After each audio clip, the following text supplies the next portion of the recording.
Hydro carbon திட்டத்தின் முழு வடிவம் என்ன? இந்த திட்டத்தால் என்ன விதமான பாதிப்புகள் ஏற்படும்? இதனை மக்களே தடுத்து நிறுத்த முடியுமா என பல சந்தேகங்கள் நமக்கு இருக்கின்றன. இது தொடர்பாக நமது டெல்லி செய்தியாளர் ஸ்டீபன் உடனான கலந்துரையாடலில் அறிவியல் அறிஞர் வெங்கடேசன் சில விளக்கங்களை அளித்துள்ளார். அதை இப்போது பார்க்கலாம். மொத்தம் 398 இடத்துல ஹைட்ரோ கார்பன் எடுப்பதற்காக அடையாளம் காணப்பட்டிருக்கிறது அந்த இடமானது. ஸோ இந்த நிலையில் போதுமான விழிப்புணர்வு பொதுமக்களுக்கு வழங்கப்படலை அப்படின்னு சொல்கிறது அவங்களுடைய குற்றச்சாட்டாக இருக்குது. இதை நீங்கள் எப்படி சார் பார்க்குறீங்க? குறிப்பான ஒரு பகுதியில், இப்போ உதாரணமாக பாம்பேலேருந்து கடல்லேருந்து நம்ம எடுக்கிறோன்னு சொன்னால் யாருடைய நிலத்தையும் நம்ம எடுக்க வேண்டியதில்லை. அங்கே விவசாயம் நடக்காது. ஸோ அதனால் விவசாயம் பாதிக்கும்னு சொல்ல முடியாது. ஆனால் ஒரு பெருமளவு விவசாயத்தை நம்பி இருக்கக்கூடிய ஒரு பகுதியில், குறிப்பாக நிலத்தடி நீரை எடுத்து விவசாயம் செய்யக்கூடிய ஒரு பகுதியில் இந்த மாதிரி திட்டத்தை செயல்படுத்தும் போது அதுக்கு எடுத்த அச்சம் ஏற்படுவது என்பது எதிர்பார்க்கக்கூடிய ஒன்று தான். ஸ்பெசிஃபிக்காக அந்த பகுதியில் என்ன விதமான பாதிப்பு ஏற்படும், அந்த பாதிப்பு தாங்கக்கூடியதானா என்பதை பற்றி போதுமான விழிப்புணர்வு ஏற்பட்டிருக்கா அப்படிங்கிறது கொஞ்சம் சந்தேகமான ஒரு விஷயம்தான்.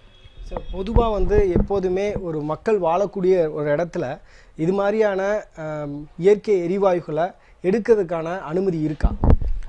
இது மக்கள் வாழ இடத்துல எடுக்கக்கூடாது, இல்லை இன்னொரு இடத்துல எடுக்கலாம் அப்படின்னு ஒரு விதிகள் எதுவும் கிடையாது. ஆனால் இப்போது நடைமுறையில் வந்திருக்கக்கூடிய ஒரு விஷயம் என்னன்னு சொன்னாக்கா, அந்தந்த பஞ்சாயத்துக்கள் அவங்களுக்குள்ளே நடக்கக்கூடிய விஷயங்களை குறித்து அவங்க கருத்து சொல்லலாம். அவங்க அதை எதிர்த்து தேவைப்பட்டால் அவங்க தீர்மானம் நிறைவேற்றலாம் என்பதெல்லாம் இந்த பஞ்சாயத்து சட்டம் வந்த பிறகு அதில் இருக்கக்கூடிய ஒரு வாய்ப்பு இருக்குது.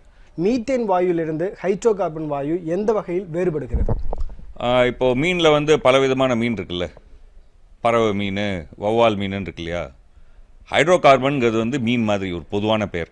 ஹைட்ரோ கார்பனில் ஒரு வகை தான் மீத்தேன், ரைட்டா? இப்போ சிஎன்ஜி, அதாவது சமையல் வாயுன்னு நம்ம சொல்கிறோம் இல்லையா, அது இன்னொரு வகையான ஒரு ஹைட்ரோ கார்பன், அவ்வளோதான். ஹைட்ரோ கார்பன் வாயு எடுக்கக்கூடிய இந்த திட்டத்தினால என்ன மாதிரியான பாதிப்புகள் பொதுமக்களுக்கு ஏற்படும்? தெரிஞ்ச தகவல் படி புதுக்கோட்டையில் அந்த நெடுவாசல் சுற்றி இருக்கக்கூடிய பகுதிகளெல்லாம் பெரும்பாலும் நிலத்தடி நீரை நம்பி இருக்கக்கூடிய பாசனத்தில் இருக்கிறவங்க தான் போர் போட்டு தான் பாசனம் பண்ணுறாங்க. ஸோ அங்கே இந்த மாதிரியான ஒரு இது நிலத்தடி நீர் இன்னைக்கு கிடைக்கிறத கூட இன்னும் ஒரு பெரிய சிக்கலுக்கு உண்டாக்கும். ஸோ இதனால் நேரடியாக பாதிப்பு இல்லைனாலும் மறைமுகமாக நிலத்தடி நீர் கிடைக்காம விவசாயம் பண்ணுவதில் ஒரு பெரிய சிக்கல் ஏற்படுறதுக்கு ஒரு வாய்ப்பு இருக்கலாம்.